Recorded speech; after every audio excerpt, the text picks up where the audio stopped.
எரிகோ நகரத்தில் சகேவு என்ற ஒருவன் இருந்தான். அவன் ஒரு வரி வசூலிப்பவன். பணம் நிறைய, ஆனால் மக்களின் அன்பு இல்லை. எல்லாரும் அவனை வெறுத்தர்கள்.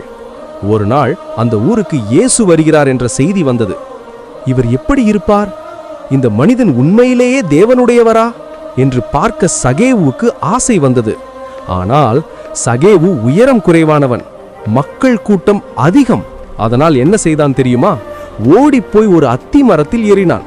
அந்த அத்தி மரத்தை ஞாபகம் வைத்துக் கொள்ளுங்க. இயேசு அந்த இடத்துக்கு வந்ததும் நின்று மேலே பார்த்தார்.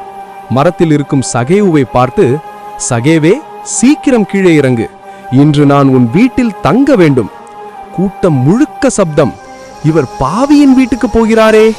ஆனால் சகேவு மனம் மாறினான். அவன் சொன்னது, கர்த்தரே, என் சொத்தின் பாதியை ஏழைகளுக்கு கொடுப்பேன். யாரிடமாவது அநியாயமாக எடுத்திருந்தால் 4 மடங்கு திருப்பி தருவேன். அப்போ இயேசு சொன்ன வார்த்தை, இன்று இந்த வீட்டிற்கு ரட்சிப்பு வந்தது. இயேசு ஒரு நாள் பசியில் ஒரு அத்தி மரத்தை கண்டார். ஆனா அந்த மரத்தில் கனி எதுவும் இல்லை. அதனால் இயேசு அந்த மரத்தை சபித்தார். ஆனால் இந்த அத்தி மரத்தில் கனி இருக்கிறது. எப்படின்னு பாக்குறீங்களா? கனி என்பது மரத்தில் உள்ள கனி அல்ல, அந்த மரத்தில் இருந்த சகேவு கிட்ட இருந்த ஆவின் கனி. அதனால்தான் இயேசு உன் வீட்டில் தங்க போறேன்னு சொன்னார். வீடு என்பது அவன் இருதயம்.